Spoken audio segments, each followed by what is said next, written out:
Pagi. Kali ini kita dalam acara Dialog Pakar di channel YouTube BPSDM Jatim. Harapan kita semua, Sobat ASN dalam keadaan baik-baik, sehat, dan pastinya terus bahagia. Hari ini kami berdua, saya Pak Hari, juga sangat berbahagia karena sudah hadir bersama dengan kita, yaitu Deputi Kebijakan Pengembangan Kompetensi ASN, Lembaga Administrasi Negara Republik Indonesia, Bapak Dr. Muhammad Taufik DEA. Selamat sore Bapak. Selamat sore Mbak Kris, selamat sore. Apa kabar hari ini Bapak? Alhamdulillah luar biasa, hujan di Surabaya bikin kita tambah semangat lagi. Wah, Bapak, ini adalah kali kesekian Pak Taufik datang ke Surabaya. Terima kasih, hari ini juga sudah hadir di sini, utamanya di stand BPSDM Jatim. Betul ya Pak Hari? Ya. Karena hari ini kita ikut dalam pameran inovasi pelayanan publik dan juga simposium inovasi pelayanan publik Provinsi Jawa Timur 2021. Ya. Luar biasa juga nih Pak Taufik, Bapak Deputi bisa hadir bersama dengan kita. Bapak, kalau kapan hari Bapak sempat mampir ke Jawa Timur, pada saat itu membuka sekolah kader, bukan ya Pak? Nah, betul. Betul ya Ada, Pak? iya. Nah, mungkin ada nih di antara Sobat ASN yang pada saat itu mungkin terlewat. Boleh Pak diceritakan sedikit seperti apa itu sekolah kader? Ya, baik.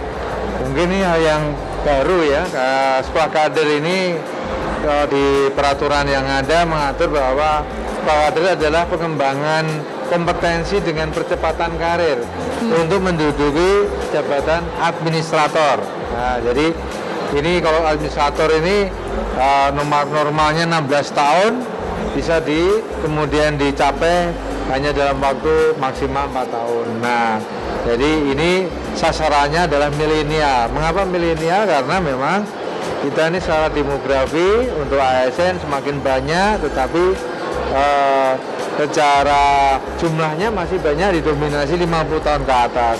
Di sisi lain masyarakat kita secara demografi 50% lebih sudah milenial. Nah, jadi inilahnya eranya milenial untuk memimpin. Gitu. Wah, Bapak, saya dapat beberapa kata kunci dari apa yang disampaikan oleh Pak Taufik. Baru, ini belum pernah ada sebelumnya berarti Pak? Belum pernah ada. Ini memang didesain tadi untuk mengakselerasi, menyiapkan agar para milenial ini mampu menjadi pemimpin masa depan dengan percepatan karir tadi. Dan ini perusahaannya Indonesia sebenarnya, Prancis, Jerman, ini kan punya banyak. Tadi saya juga ke beberapa BUMN, mereka punya program akselerator untuk para milenial tadi. Baik. Nah, tadi istilahnya kok sekolah toh Pak? Ya. Kenapa tidak training, tidak pelatihan? Kesannya saya sudah sekolah kok disekolahkan lagi. Istimewaannya apa dari sisi konten, dari sisi kurikulum sekolah kader ini sehingga membedakan dengan sekolah-sekolah yang lain? Silakan. Iya, bagus. Ya, ini namanya sekolah tapi bukan kayak sekolah madrasah begitu ya. Iya. Jadi ini namanya sekolah, beda dengan pelatihan. Kalau sekolah itu artinya sebenarnya mempersiapkan orang untuk sebuah keterampilan masa depan. Oke. Gitu kan ya. Kalau pelatihan itu lebih pada pekerjaan yang saat ini. Nah, ini yang menarik ini ya. Jadi sekolah kader ini kurikulumnya, pembelajarannya orientasinya masa depan. Menguasai digital, kemampuan-kemampuan untuk menguasai dunia setelah COVID-19 ya, yang banyak kemudian menuntut adanya inovasi-inovasi. Nah, di dalam program ini kurang lebih 2 tahun ya, pembelajarannya 2 tahun kurang lebih, tapi sebagian besar nanti pembelajarannya ada di tempat kerja. Ada di BUMN, di pemerintah daerah, bahkan organisasi internasional, ya. Jadi mereka diberikan proyek-proyek agar lebih matang, cepat matang di dalam mempersiapkan menjadi pemimpin. Wah, ini menarik sekali ya. Menarik sekali dan tentu saja akhirnya jadi lebih fokus begitu ya Pak Taufik. Kalau saya boleh bilang harapannya goalnya adalah right man in the right place. Betul. Begitu. The right man on the right place on the right future. Wah. Nah, kira-kira yang cocok, yang pas, yang mengikuti sekolah kader itu batasannya seperti apa? Nah, ini kan sudah di aba-aba, ada sekolah kader, tentu saya pengen. Betul. Nah, seperti apa kualifikasi yang bisa masuk? Monggo. Betul. Kriterianya seperti apa? Kriterianya ini bagus ya. Jadi ini untuk ini yang mendengarkan ya, acara ini penting ya, bahwa ini adalah diperuntukkan mereka para milenial ASN setelah selesai jabatan atau latsar, kemudian mereka akan dipantau kinerjanya, kompetensinya kurang lebih 2 tahun, dan kemudian mereka akan ikut sekolah kader kurang lebih 2 tahun. Nah, jadi ini untuk anak-anak yang muda tadi, selesai mereka nilainya dengan hasil yang bagus, mereka akan langsung jadi eselon 3 atau yang disetarakan. Nah, ini ada cerita lagi nih Mbak Grace, Pak Ari. Jadi ini adalah program sekolah kader yang disiapkan sesuai dengan regulasi yang ada. Regulasinya adalah PP 11 2017 tentang manajemen PNS. Nah, kita lagi menyiapkan sebuah program lagi yang belum ada regulasinya, yaitu ASN Global 100. Ya, jadi dia akan kita seleksi 100 orang saja. Ini beda. Pesertanya adalah bisa langsung dari lulusan perguruan tinggi. Belum jadi PNS, ya. Nanti dia dikontrak jadi manajemen trainee. Sekolah 8 tahun langsung eselon 2. Nah, sebentar Pak Grace. Ini yang agak ruwet nanti. Mereka setelah latsar S2, sekolah kader, langsung posisi manajer lah, level manajer atau administrator atau eselon 3. Eselon 3. Nah, selama ini untuk menggapai manajer eselon 3 ada yang 15 tahun, ada yang 20 tahun. Betul. Nah, ini baru Betul. unyu-unyu latsar beberapa tahun, ikut lah, apa persiapannya seperti apa Pak? Betul. Emang new normal sih. Ya semua harus baru. Nah, orang-orang yang sudah ya lumutan dan terus gimana? Monggo. Ada tetangga saya Pak Taufik, Nah, iya. kayaknya udah lama banget nggak naik pangkat gitu. Iya. Itu aja nggak naik jabatan, itu aja. Nah, itu bagaimana dengan beliau-beliau yang mungkin merasa bahwa saya udah mengabdi sekian puluh tahun gitu. Seperti Iya. apa Pak? Nah, memang betul. Jadi ini kehadiran kawan-kawan milenial ini tentunya kan tidak masif juga ini, tidak masif semua. Masih banyak bidang-bidang yang nanti akan ditempuh melalui jalur reguler. Jadi kita akan fokuskan pada bidang-bidang yang memerlukan akselerasi tadi, misalnya pariwisata, bidang telekomunikasi, teknologi digital. Nah, ini akan kita mungkin fokuskan untuk awal ini ya.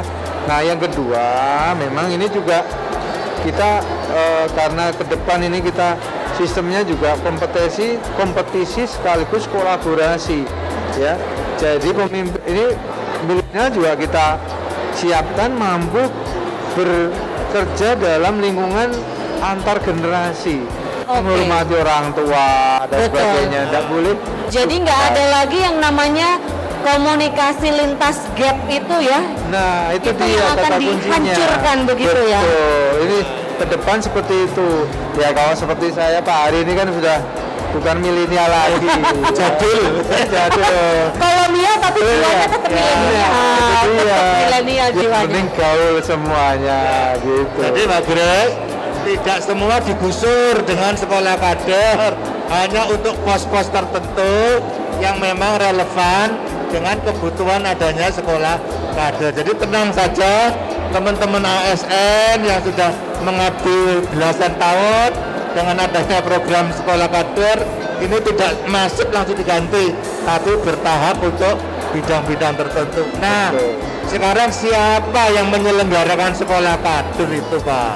Iya, yang menyelenggarakan ini nanti adalah dari lembaga instansi negara beserta berkolaborasi dengan berbagai institusi tadi, di pemerintah daerah, BUMN, organisasi internasional, ya kementerian lembaga, karena sebagian besar pembelajarannya adalah di tempat kerja, diberikan tugas, diberikan proyek, ya proyek pengembangan inovasi dan seterusnya. Jadi itu kita berkolaborasi dengan semuanya gitu.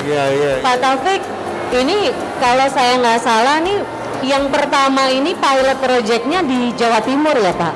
Ya, jadi ini kita memilih salah satunya adalah Jawa Timur. Ini ya apa namanya, kita akan membuka sebuah pilot projectnya dari ASN Jawa Timur, dan kita akan tadi hari ini kita udah ke Sumeneb dan ke PT PAL, tempat-tempat yang kita akan jadikan untuk tadi untuk bekerja sama ya, dalam penyelenggaraan sekolah kader. Tahu di desa gitu kan, tahu di BUMN gitu. Pak Taufik, emang kenapa Pak kok Jawa Timur yang jadi pilot projectnya Pak? Kenapa kok bukan provinsi lain gitu Pak? Nah ini dia, jadi pertama dari komposisi demografi ya, ini kita melihat Jawa Timur sangat potensial kita melihatnya, dan yang kedua ini yang kita sangat apresiasi adalah bagaimana perhatian Ibu Gubernur terhadap kompetensi, bagaimana mengakselerasi kompetensi bagi ASN khususnya para milenial. Ya kemarin ada ASN Achievement Award ya, itu di situ kita melihat bagaimana kekompakan para pimpinan-pimpinan di Jawa Timur ini di dalam mengembangkan kompetensi ASN di era new normal. Betul. Hari ini Mbak Grace. Iya menarik Pak Yang Hari. dipakai kok ya sekolah kader, kok bukan sekolah pemimpin masa depan. Karena partai-partai sekarang juga pakai istilah sekolah kader loh Pak. Nah nanti kayak partai nanti ada doktrin sesuai dengan ideologi kepartaian. Nah, seperti apa Pak? Terminologinya kenapa kader gitu ya Pak Hari? Gitu, kader partai ini, kader ini, nah ini kadernya. Iya. Ya memang ini memang betul secara bahasa Indonesia itu kalau kader ya, jadi itu seorang calon gitu ya, calon pemimpin masa depan. Bisa kader partai, bisa kader Karang Taruna, bisa. Nah ini adalah kader pemimpin ASN, kader pemimpin bangsa. Nah jadi ini istilah kader itu sendiri merupakan istilah yang baku, asalnya dari Perancis ya. Kader itu adalah sebuah cara pendidikan yang mempersiapkan orang-orang kualitas unggul. Nah, dengan cara bersaing begitu. Oh ya. Jadi kayak di sana ini beda sekali. Jadi nanti masing-masing kabupaten yang sudah memiliki kader di kabupaten ada 5, ada 3 dikirim ke LAN bisa begitu ya, untuk disekolahkan. Sudah punya kader belum Mbak Grace? Iya nanti saya coba cari-cari dulu ya Pak, kira-kira siapa gitu. Pak Taufik, ini kan waktu juga sebenarnya ya yang mengharuskan kita.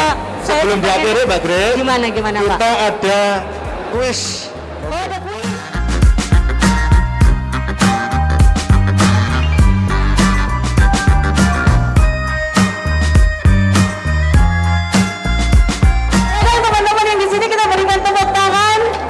Terima kasih banyak Pak Deputi sudah hadir, dan Sobat ASN terima kasih juga sudah bersama-sama dengan kami. Jangan lupa untuk ikuti terus BPSDM Jatim karena teman-teman mendapatkan banyak sekali informasi bukan hanya tentang sekolah kader, tapi tentang pengembangan kompetensi ASN yang ada di Jawa Timur. Saya Grace Malahit, terima kasih banyak. Wassalamualaikum warahmatullahi wabarakatuh.